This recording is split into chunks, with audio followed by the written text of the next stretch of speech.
They come from all walks of life, from all across the American landscape. Most have some measure of athletic ability. Over a third have college degrees. They all share a common goal: to become a member of the most elite team in the world, the United States Navy SEALs. Each year, 600 to 800 young men attempt the Basic Underwater Demolition SEAL Training, or BUDS, at the Naval Special Warfare Center in Coronado, California. But only 1/3 complete the rigorous 25-week transition from sailor to SEAL. Let's go, let's go! This is the story of one such group, Class 224. You get treated like the absolute lowest form on Earth, and you really got to find it within yourself to say, you know I can do it, I know I can finish it, I know I can do anything they throw at me. That's where it builds character. If you find out if you got it in yourself, if you can just block everything out and just focus on that brass ring, of getting through this 6 months of hell. First phase is really the phase that's going to separate the men from the boys. These guys come here, they really don't know what to expect, so we're going to push them. We're going to push them hard. We're going to see what they have. And the guys that want to be here, no matter what we do or say, they want to be a SEAL, they're going to be a SEAL. That's all there is to it. Physically, BUDS is a real butt kicker. Just having the mental fortitude of not only trying to get through the PT sessions, but also getting through the lack of sleep, having instructors on your back, being hurt all the time. All those things start taking a play in it during the day, and it's just having the idea of there's nothing that's going to stop me from finishing this training or finishing this evolution. That's what gets you through it. I believe that BUDS builds teamwork and character by weeding out the weak, bringing the strong together to survive the training. I don't think any one man can make it alone through BUDS. You're going to stay in this position until you guys lock it out. Come on! I'll stay here all day.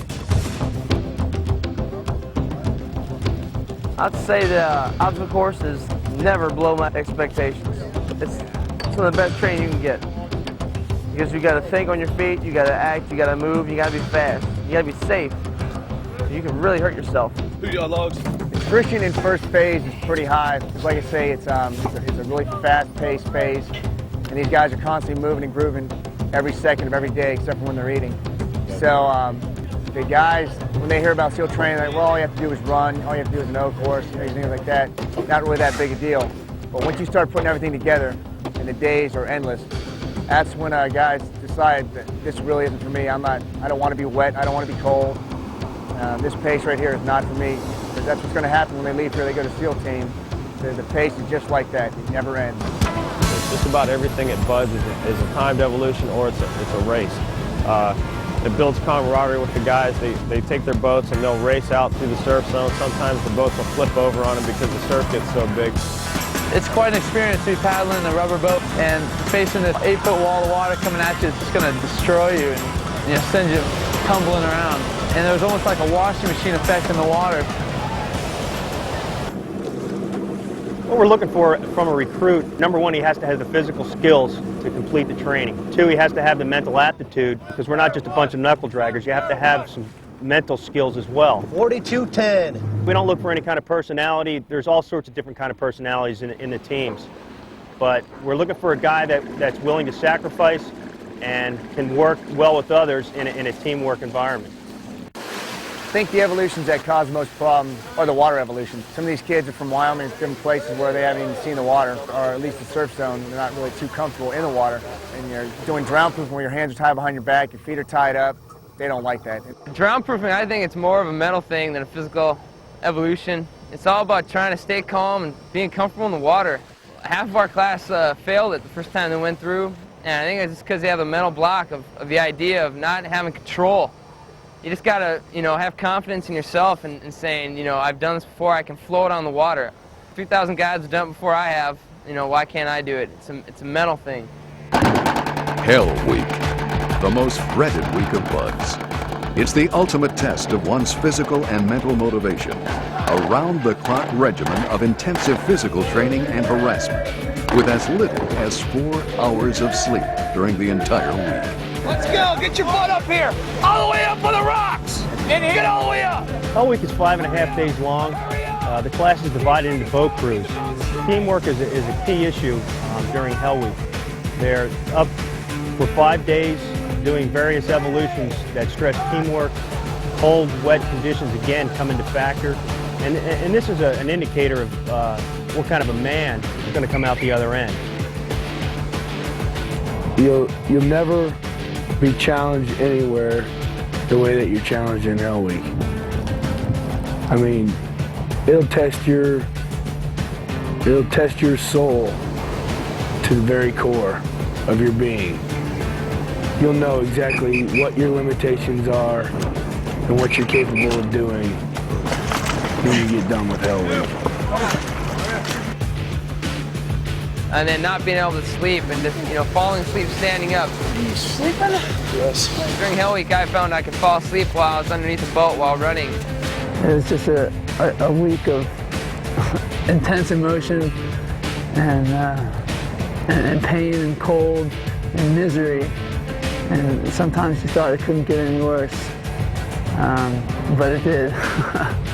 Guys who went away, the only thing I can say about them is that they just decided it wasn't going to be part of their life.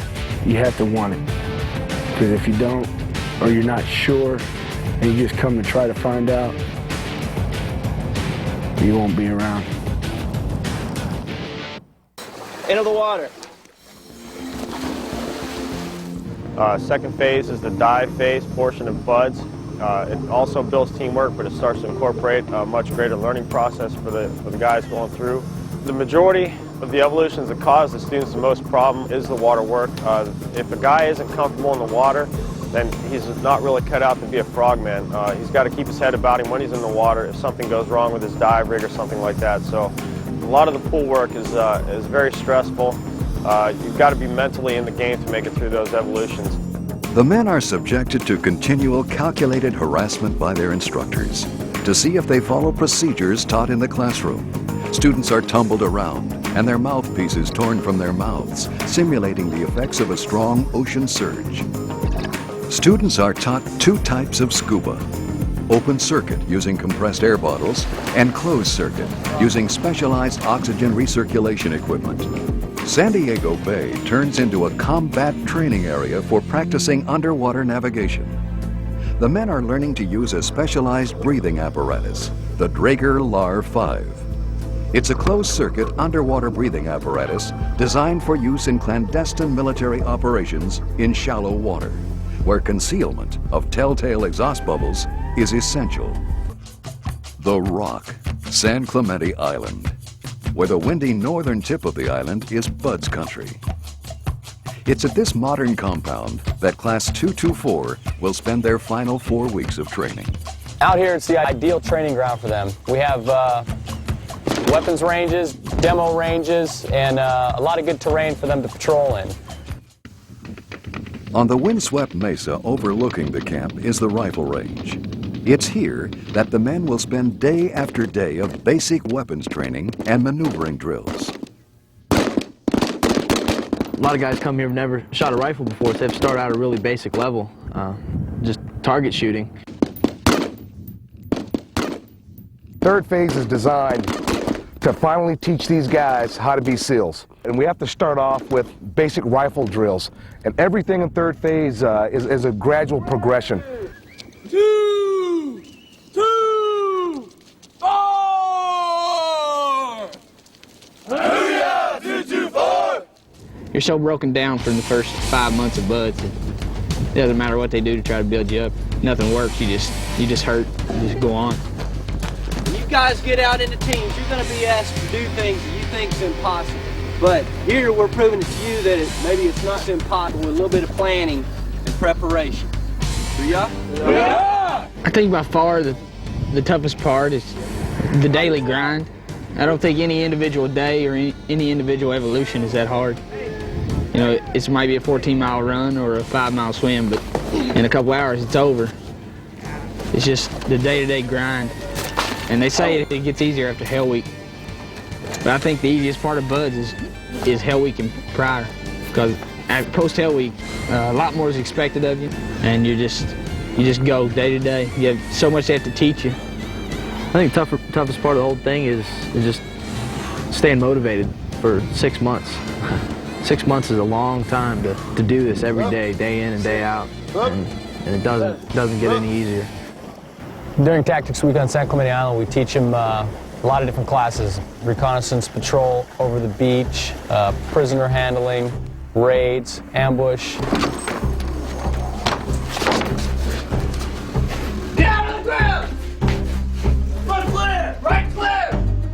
Take your time. I have security. Cross your legs! Put your hand behind your back! Move to the right! It's all part of learning the tactics, tools that we use, tools that we need as SEALs to do our job. They're right now doing it in the daytime. You never do any kind of operation in the daytime in the SEAL teams, but they've got to learn it. So we need to be able to watch them and see what they're doing and making sure that they're doing it right.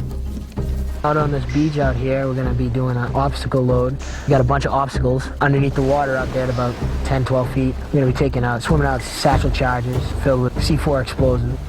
We're going to be setting them down, mounting them on the obstacle themselves. This is, of course, to simulate blowing them up for an invasion force coming in that, they might tear out the bottom of a landing craft. This is what, like the original UDTs, their main purpose, their main job, besides reconnaissance. Each one of these blocks is 1 1/4 pounds of C4, and this yellow stuff you see coming out the front here, at the top of it, this deck cord. This is what we use to tie into the trunk line. This is going to be run to each one of the obstacles that are out in the water behind me. We tie in with a right angle knot into the trunk line so that when they detonate it from the shore up here, it all goes off at once. I think the biggest thing about it is for us, for all of us here, it's our last great evolution of buds.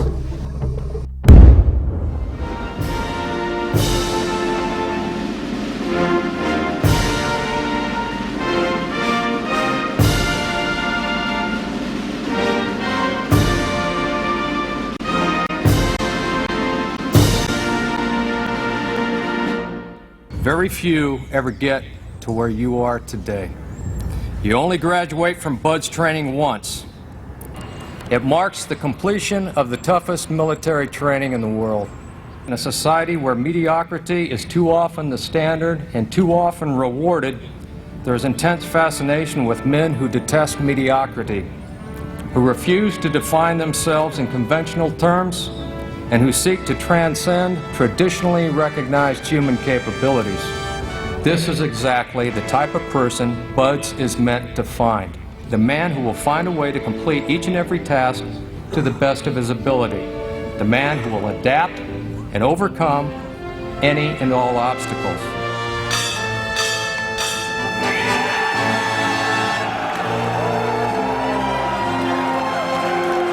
I feel good.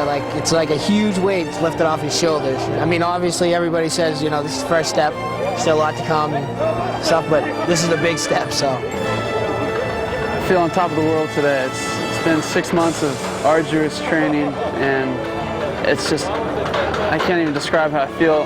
There's some points of training where you feel like you can't make it through one more day, but you press on hour to hour, minute to minute, and eventually you get to this point. The person who wants to be here and ends up becoming a SEAL is the person who wants it deep down inside. And if he doubts it at all, then he just doesn't belong.